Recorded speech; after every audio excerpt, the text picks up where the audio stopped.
So first, we want to thank all of you guys for coming out to our panel. We want to thank all of our panelists for coming out to share their knowledge and information with you guys. So this is our engineering and architecture career and transfer panel. So we have both people who work in the industry, also recruit for these schools that teach to get you into the industry. So first, we will start with introducing our panelists. So we have Dr. Justin Hutchison. He is an associate professor of civil, environmental, and architectural engineering at the University of Kansas. We have Dr. Katie Lockmiller. She is a department head at the G. Johnson Department of Architectural Engineering and Construction Science at K-State. We have Alfred Harris. He is a senior principal architect at Populous. We have Catherine Grindstaff. She is a recruitment manager for the School of Science and Engineering at UMKC. And then we have Jeremy Vogel, who works for Professional Engineering Consultants as a HR specialist. So again, thank you all for coming. We give them a round of applause. So the first question, whichever direction you guys want to start, and I'll pass this microphone down, is if you could just briefly share how you share your career journey, or for our recruitment reps, how your school supports students preparing to enter their career journeys. Hello, everyone. I'm Catherine, and again, I'm at UMKC School of Science and Engineering. So talking about how we can support you all moving into like an engineering or architecture job, one of the biggest bonuses that we have at UMKC is we're in Kansas City. So we're really super close to architecture and engineering companies all over Kansas City, and Kansas City have like the highest concentration of architecture and engineering jobs in the country. So there's a lot of opportunities. We're really close to them, and we'll get you connected. Got STEM fairs, we have multiple career services offices. The thing with like engineering firms and architecture firms, they're really excited to have, these schools that are in the area. We have a lot of alums that work in those companies, and so they're always also looking to hire, other RUs. So we have a professional career escalators program. So something that UMKC is pretty focused on kind of from day one is getting you all ready. And so I can talk more about that if you would like, but yeah, that's kind of what we do. Okay, I am the minority here because I'm the only architect on this panel. So I'm going to try to speak to the design focused folks out in the audience. All right, so I've been an architect for about 25 years. I've been in Populous for 20. I'm a local resident. I graduated from Grandview High School back in 1990 something. And I went to KU and graduated in 2002 with my bachelor's of architecture degree. I've been at Populous since 2005. And I spend the majority of my time working in collegiate sports and a little bit of NFL. So Populous is the #1 design firm dedicated to sports and entertainment design. We're a global practice with over 1,700 employees worldwide. We've got 12 offices in the States. And yeah, I guess I can talk to you a little bit more about myself in our little pubs later. So again, I'm from the University of Kansas School of Engineering. There has been, I think most universities have invested significant resources in student success and student transition. So we have an Office of Student Access and Success, as well as a career center that's dedicated to the School of Engineering. We have career fairs, class components will include extra credit, and some often require you to attend the career fair as part of a graded activity. That will often occur, the graded activities are your first year. So the idea is that career fair is not something you need to think about your senior year, but it's something that you should be engaging with kind of the moment you step into a university system. These are going to be sources of internships, summer opportunities, connections. And so we want to cultivate that early so that, and of late, honestly, you kind of know what job you got starting in September of your senior year. They've gotten very aggressive on the engineering side of hiring undergraduates in the program. From a research side of things, that's always makes it hard because we don't pay as well. But so there have been amazing opportunities, lots of investment in that. For those that are interested in the transfer program, there are often portals. So ours is credtran.ku.edu. So if you're interested in evaluating, I've already taken these classes, what would immediately transfer over. We've established what a lot of those classes look like, so you can go in and I took this JCCC course, and that will be the equivalent of Alc 1 at KU. Lots of resources. It's often mostly just having these conversations that you have, asking your question, and then making you aware of the resources that are available to help with that transition or to achieve that goal. Welcome, Katie Lockmiller from K-State. My background actually isn't in engineering either. I'm a construction management graduate which is within our College of Engineering. So if anybody has questions specifically about construction management, I worked in the industry for about a dozen years before coming back to K-State to work. Our programs actually, we do a couple things a little bit differently. We do career events for about 8 weeks straight throughout the whole semester instead of one career fair.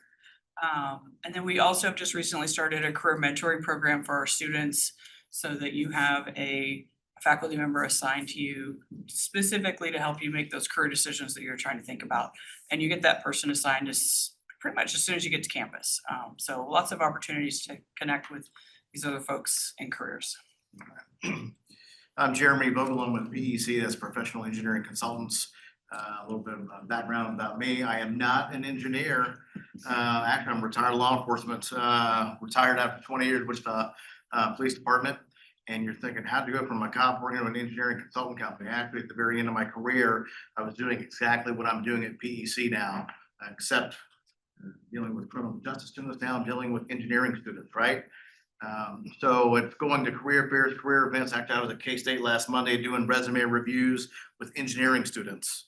I was at UMKC, I've been at KU during the career fairs. So I'm the guy out in the private sector that you want to be in contact with, whether you're at JCC or you go to KU, K-State, UMKC, wherever it is, and you go to the career fairs because you're building that connection. Because I work with hiring managers all the time to help you get the internship or help you get the full-time job eventually when you graduate.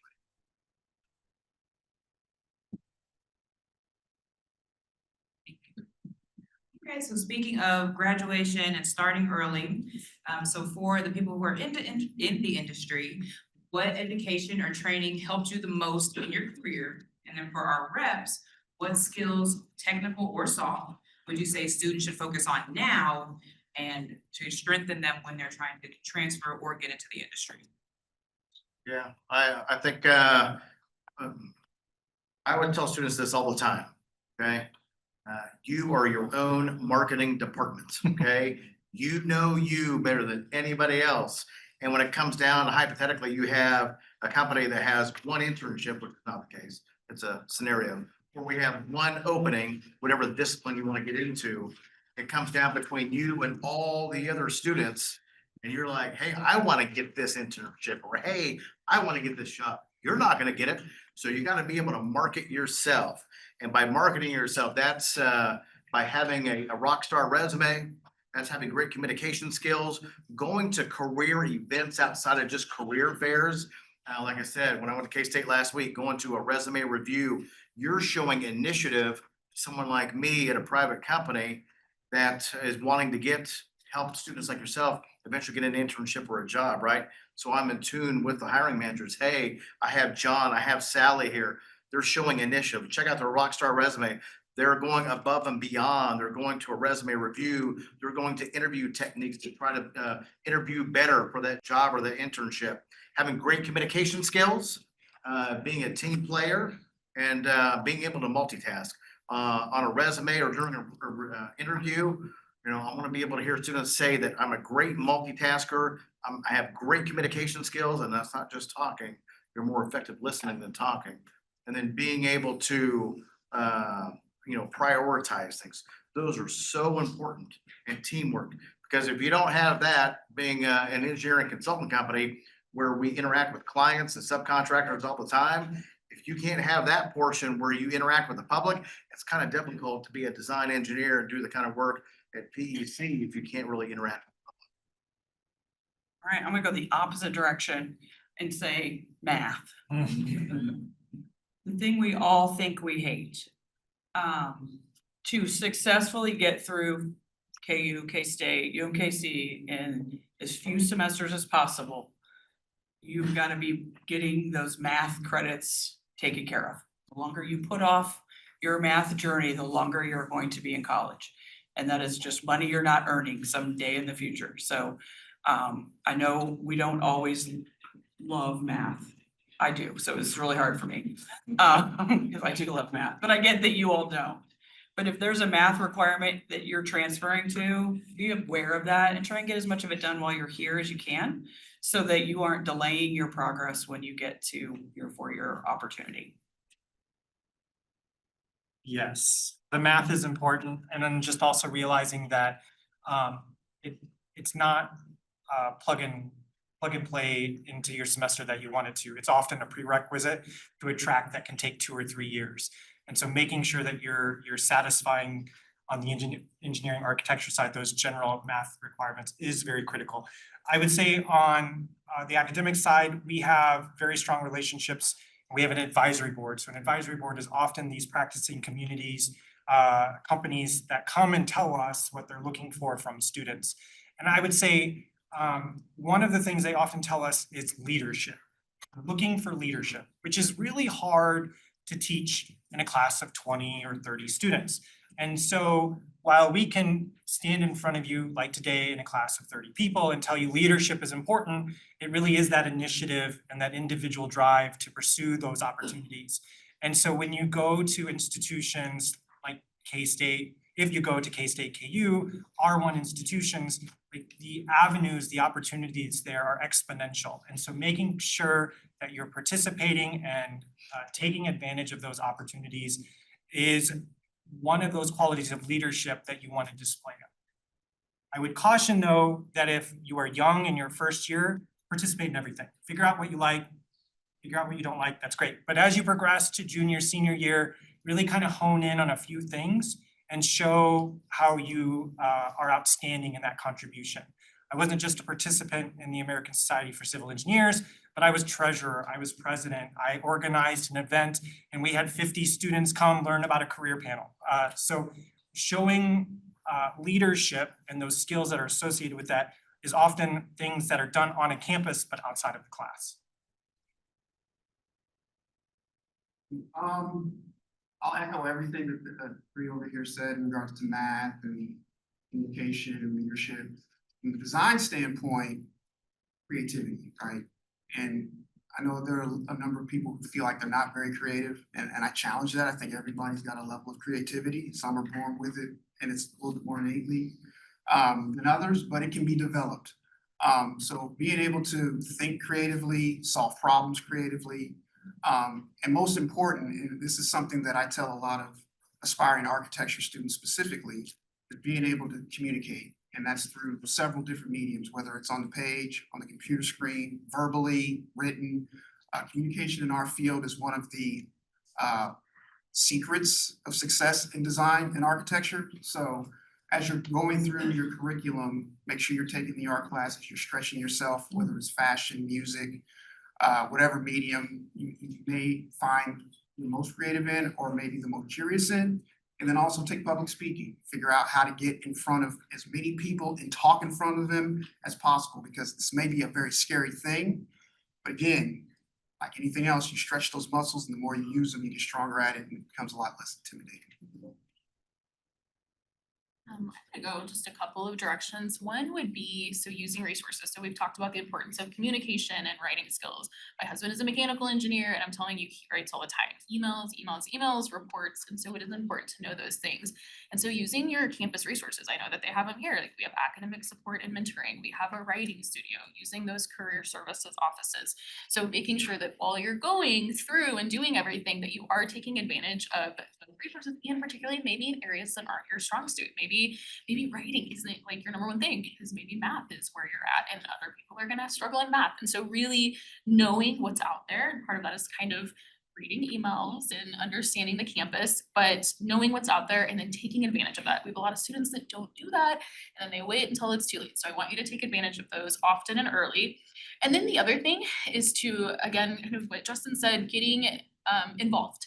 So it is incredibly important not only to do well academically, but that you can show that you have outside the classroom experience, whether that's being in a student organization. So we have our Baja Buggy team, which builds an off-road vehicle every year, and they work as an engineering team. There are leadership roles in that. So if you can show that you were the president or the treasurer, or you were the one of the system leads, that's a big deal because you know how to apply that engineering outside the classroom. You have a concrete canoe team. Our architecture students spend a ton of time in studio. And then we have professional architects who will come in and critique work. And so being in those studios and not being afraid to kind of speak up when we've got professionals or really taking pride in the work you do. And then secondly is research. So UMKC is also an R1, a newly R1 research institution, and we have a ton of opportunities for undergraduate research. So we have an unmanned systems lab. They're working on drone research. About half of what they do is classified, which is really cool, but students get paid to work in that lab. We have research going on in electromagnetics. We have an anechoic chamber coming, like there's just a ton of stuff. And you do that by reaching out to faculty. So all it takes is an email. Hey, I'm interested in, water treatment. If you're like on the civil side, I'm interested in these things. Do you have a position in your lab? Because research is going to be just as important as getting those internships, as getting that student involvement, because you're learning how to apply those skills in a work setting. Basically, you're working for a faculty member, you're working with other grad students and undergraduate students. So think about what you can do outside the classroom, and really, like, when you go to a career fair, and go to the career fairs as they said, because it's a lot easier to have a quick conversation if you meet somebody at a career fair and then you're in an interview. It's a lot less nerve-wracking if you've already kind of talked to different companies and career fairs. So regardless of whether you are in the market for an internship or a job, go to the career fairs, learn how to have those conversations in kind of that less stressful setting, and I think all of that will help. Yes. Well, thank you so much. So speaking of career fairs and things like that, what career development or job placement resources does your organization or school provide to help students succeed? Or what career placement, if any, did you use to help get to where you are today? Sorry, because I have the microphone. So again, yeah, UMKC, we have a ton. So, career services office, that's gonna be the first thing you think of, right? And so they facilitate the career fairs. Those are the big ones that you think about, but they also facilitate, they've got career coaches that can review your resumes. So internally, Casey, and I'm sure at the other institutions, you're gonna have a staff in the career services office that is there to help you kind of fine tune your resume, learn how to search for jobs or write cover letters. But they are also working with the community to get companies on campus. And so in addition to the career fairs, we also have, companies will come do resume building sessions, or they just do a lot of info sessions, and they always bring food. And so those are big draws, but that's also a great way to meet somebody. Like, hey, I met you at this info session. If you're at a career fair and in an interview and you have that connection because you attended this info session, that's already a really, really good start. So the career services office, absolutely. The other thing is faculty. So you'll have faculty mentors. They have connections too. They've been teaching a long time. Some of them worked in industry. And so they have those connections as well. And they'll be able to kind of coach you along in sort of milestones when you should be, reaching out or interning, but also they have their own connections. And then also just your peers. So we don't require internships in our engineering programs. It is built into our Bachelor of Architecture, but most of our students are gonna intern. And so if you're talking to your friends about where are they interning, how did they get those jobs, who do they know, that's also very, very helpful. And then, professional career escalators is a whole nother program. So again, knowing what your university or institution has to offer and then taking advantage of it, going to those career sessions, going to the career fairs, going to have your resume looked at, even though if that's nerve-wracking, because I don't like to do that either, but yeah. So I'll kind of speak as broadly as I can from a private standpoint. I'm gonna echo career fairs. You're probably gonna hear career fairs 3 more times after me. No, I'm gonna come up with something I different. promise. I'm trying to come up with something We'll different. go to them. Talk slow. With architecture, I'm probably gonna get myself in trouble a little bit. The resume helps, it's good. Cover letter's great, the GPA is obviously good, but the thing that's really gonna sell you is your portfolio. If you're a designer, and I think that probably goes along the lines with any creative, field, but since we're talking about design and specifically, your portfolio is gonna be what gets your foot in the door, and after that, the interview.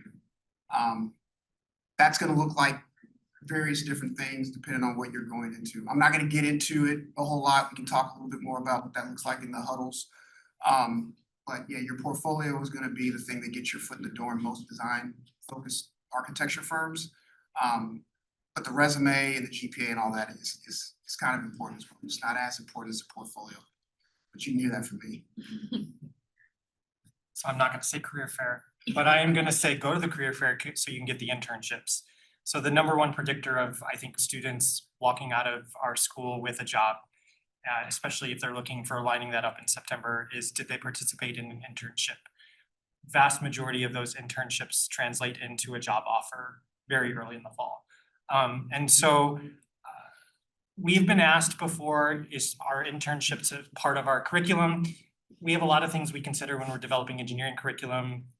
Kansas has requirements, ABET has requirements. It's really actually quite difficult for us to stick those in there. And so we always strongly encourage you to participate those during the summer. If you can work part-time, there are internships available part-time during the school year. But the number one, kind of like statistical predictor of success of job translation is participation in those internships for the engineering side. I'm gonna echo something from the other side of the table. That it really comes down to people. So I just told you math was the most important thing, and now I'm gonna contradict everything I just said. Because although we are very technical and very creative, and we use our minds to great degree of success, all the real success in this industry is in the people. So starting to build those relationships with everyone in your world is critical to your long-term success. Someone sitting in this room that you don't even know yet is gonna be a connection in 25 years. This industry is very large, but also very tight. So as you're entering whatever campus you go to next, anytime an adult in whatever role they says, feel free to stop by my office and chat, they're not just giving you lip service, they seriously mean it. Every chance you get to meet another student is a future connection in this industry that could change your life. So regardless of anything else, take the chance and just meet as many people in your field as you can while you're on campus. A couple different things to add to what they're saying. You know, when you have these interactions with, you know, university faculty or a private company like myself, I tell students all the time, just be yourself. And that seems so hard. It sounds so simplistic, but it's amazing how hard that is for so many students. Don't be someone that you're not, just be you.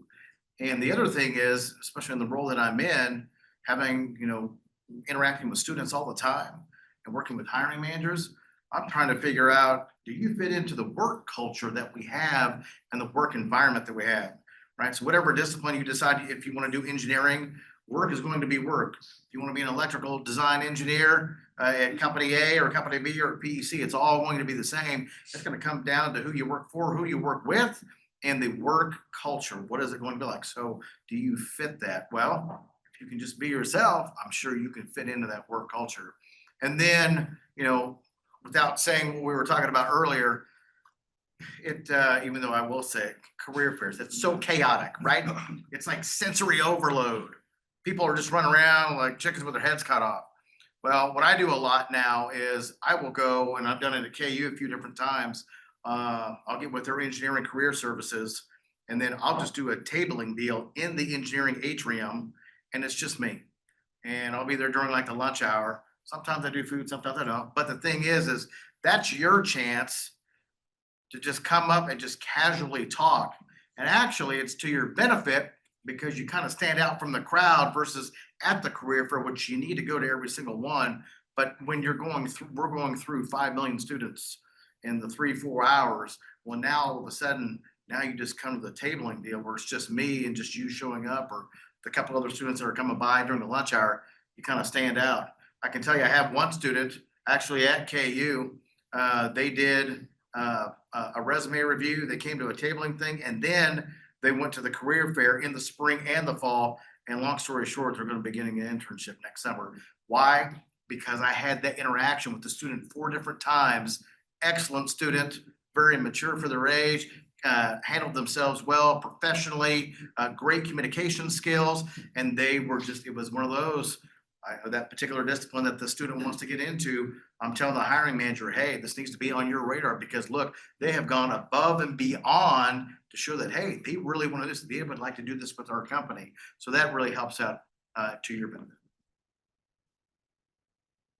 So with the industry and what you all have seen, where do you see the industry or your academic program heading in the next 5 to 10 years? And what should students start preparing for now? I can't answer that. You can't answer that one. Well, You're punting. I think at least for the construction side of things, I'll speak to that specifically. Technology is changing everything and it's changing so fast that like your ability to be adaptable and flexible is gonna be critical. Because what you learn today is gonna be different tomorrow. It's happening to all of us in our daily lives, things that we're doing now that we never thought we would have done. So just being open-minded and flexible about the fact that the world is changing in our field as well as the rest of the world. Hopefully all for the better, but we'll see. But there's just lots of new innovative things coming out that you're gonna have to be willing to try some things and they may fail and we may try again. It's gonna be very much a trial and error process here of just kind of embracing this newness. That isn't necessarily something we can predict for you. So your curriculums might change in the time that you're in school, as the world changes. So the two big things that we have lots of conversations about is AI and automation of workforce. So civil engineering in particular is pretty slow with automation of workforce. It's really difficult to send out robots to build homes or build buildings, but it's advancing. And so there's a lot of uncertainty there. There's also a lot of uncertainty in AI. At what point does an AI become a tool that you use versus replaces? So I teach a lot of our water chemistry courses and I plug in problems that I develop for students. I'm like, it sounds like it knows what it's talking about, but you just made 300,000 people in Milwaukee sick because you gave them all cryptosporidium. That actually happened. Not with AI, but was an incident in Milwaukee with water treatment. But you also have to realize it's an opportunity. So the amount of data centers that are being built and the impact on, and again, I'm coming from the civil side, but it's going to be also mechanical and electrical, a lot of engineering, a lot of architecture. Like the opportunities of building these and the infrastructure and investment here in Kansas, it was DeSoto had to double their drinking water treatment capacity. Like some of these very rapid scale, very fast projects that you may have planned 6, 7 years for, and you've got to do it in 2, is requiring a lot of flexibility and uncertainty. It's an opportunity, but it is also something I don't have the answer for. I won't speak for everybody up here, but I can't tell you what tomorrow looks like. I can't tell you what 5 years looks like, but I do think it's a lot of opportunities. I would say that. Yeah, I'll echo that AI is a tool that we're, as an industry in the design field, are trying to harness and really understand not only the possibilities, but the limitations that it still offers. We use AI at Populous in almost every phase of our design process, but we don't allow it to kind of dictate our storytelling. And with architecture and design, you know, there's always going to be that human connection in regards to feeling and story.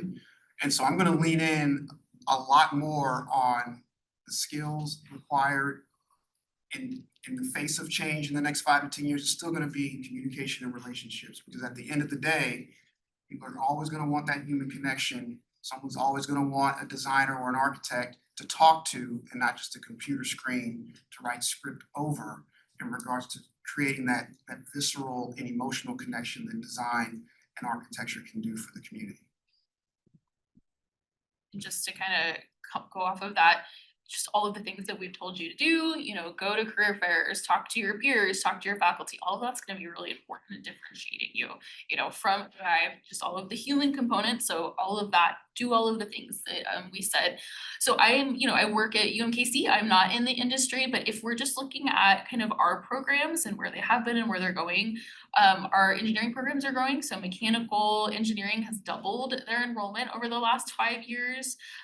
You know, biomedical engineering is a newer one, civil engineering, when we have our career fairs, and I don't know if this is the same for you all, they cannot hire enough students. There are so many civil engineering companies and we just can't, we're not producing enough students for them. And so hopefully being able to grow into that industry demand, but the same along the lines of all the other engineering programs. So really just hoping to kind of continue with what we've been doing, but again, engineering, being in Kansas City, having the resources we do is really exciting. And then the Bachelor of Architecture is new. So we just started that kind of officially fall 25, but had students a year before. And so really looking forward to developing that program. So it's gonna be a 5-year bachelor program. It will satisfy the education that you need to then, you know, become licensed. But it's new. So we have had the first couple of years for a long time, we had a partnership with K-State for a very, very long time. And so it's the first time we've had our own architecture program. And so over the next 5 years, that'll be kind of fully developed. It's exciting because we get to bring in, you know, we're building 3 years of a program, you're bringing in new architecture faculty, kind of making it what they want to make it. We have a new director. And so I would say both for architecture and engineering, those are programs that we expect to grow, and particularly with our location in Kansas City and the demands that the workforce has for those, I think anyone going into either field is gonna be in good shape. So to kind of go off of that, what would you say makes your company's work environment or your school's program stand out from others? So I'm so tired of hearing that UMKC is in Kansas City. It's University of Missouri, Kansas City. We get it. I mean, that's a big benefit for us is that we are so close to companies. And so if you want to intern during the school year, you may only have to drive. Maybe you can walk there, but maybe you only have to drive 15 minutes and then you're at a company that you can intern. If you get, you know, even a day a week, even 4 hours a week of extra internship experience through the year, that's a lot of additional experience. And then, you know, the other thing for both engineering and architecture, and this is probably not unique to UMKC, but they're very cohorted programs. And so they're gonna be programs that are really important, like you're gonna know who you're going to class with because you're taking the same classes with your architect. You're gonna be in studio for many, many hours every week. And I think UMKC just does a really good job of fostering that community. So it's important that you feel good if you have to be in studio until 2 a.m. that you know that you like the environment, that you feel supported by faculty. And so I would say both for engineering and architecture, you know, really making sure that our students have access to the faculty, have access to the resources, are making those connections with companies and, you know, other resources on campus is really important. We do cool projects. I'll just leave it at that. Anything, I think probably the best way I can describe from a local standpoint, the only sport or entertainment facility we have not done at Populous is the KC Current Soccer Stadium. So Sporting KC, Arrowhead, Kauffman Stadium, T-Mobile Center downtown. We do cool stuff. So that's probably the best way and the most simple way I can say, which kind of sets us apart from everybody else. Like I said earlier, we're global. And so we're doing work in Saudi Arabia. We did the Sphere in Vegas. You know, we've done Yankee Stadium. You know, Buffalo Bills under construction right now is ours. So we touch every major professional sports industry. I work specifically in college sports, so I do D1 college athletics. So yeah, Populous does cool stuff. So again, we almost all probably have very similar levels of student support. So I think one of the unique aspects of going to a research university is the research opportunities. So as a professor, I have a certain amount of expectation that I consult. So I work with typical water companies in Kansas City, Black and Veatch, Burns Mac. So we have a responsibility to kind of keep up on what current projects are, what are the current industries.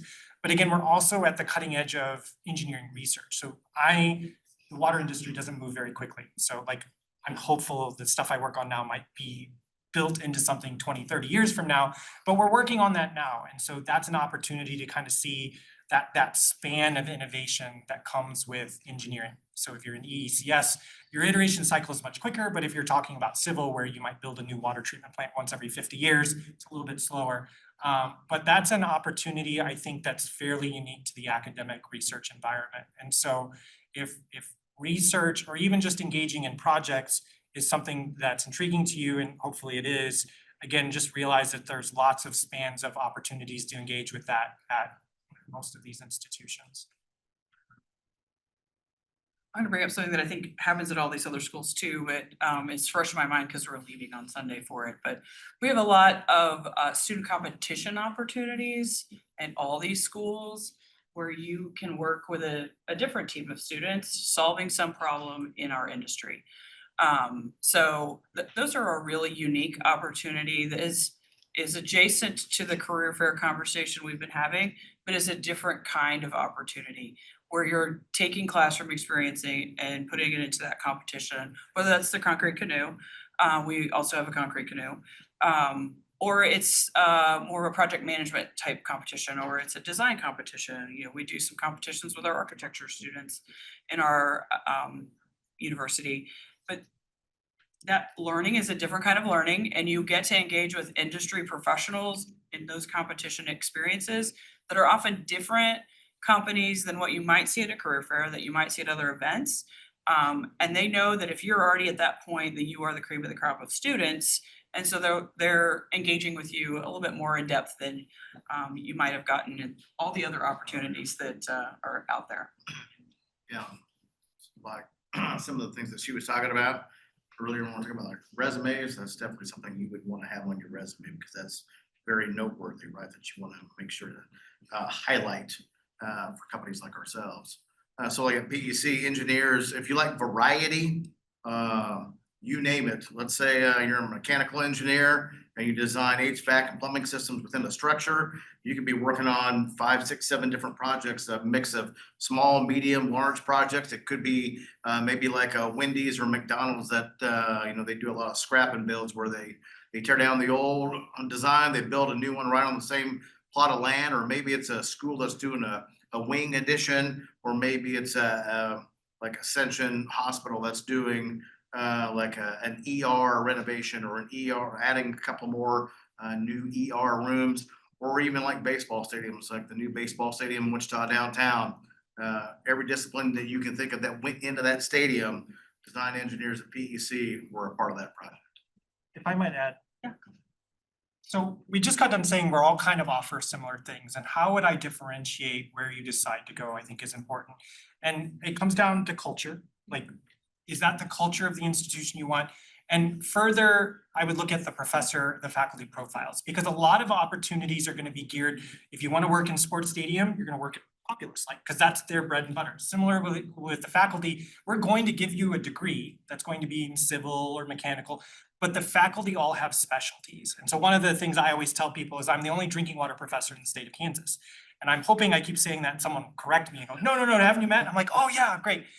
But if you're interested in drinking water, for example, that would be a potential influence of my projects are drinking water focused, my research is drinking water focused. And so if that's that particular interest that you have, then that would be one of those things I would say would steer you more one way or the other. K-State has environmental engineering professors that look at particularly farm waste reuse, so harvesting swine manure lagoons for energy utilization and water treatment. I don't do that, but I have a colleague who does. So if that's something that seems really intriguing to you, and I get it, big poop, not, but that's an example. There's lots of examples like that. So I would encourage you that if you have those very particular focus, start looking at faculty profiles, because I would say that's probably one of the biggest ways we will differentiate those unique opportunities that would be available to you. So again, can we give our panelists a round of applause? Before we move to our networking stations, I do just want to highlight that every single school up here that is represented does both recruitment tables and transfer center hours upstairs. So they talked about getting in front of people. The people are here, get in front of them. So also want to highlight, we talked about resume, the Career Development Center upstairs works on your resume. They can help you with your portfolio. the professional photo booth in the co-lab. You can get your headshot so that when you're out at the career fair, make the people remember you. That is what we're here for, and you guys you already did the first step. So the next step is we're going to move to the table. So each panelist up here will move to a table, so you can pick your table. You will get to talk to everybody. And we also have Dana. She is one of our reps from K-State, so she can also answer your questions. So you guys can go over there, pick a table. They will join you. There's also food and refreshments, and we'll get to the next step.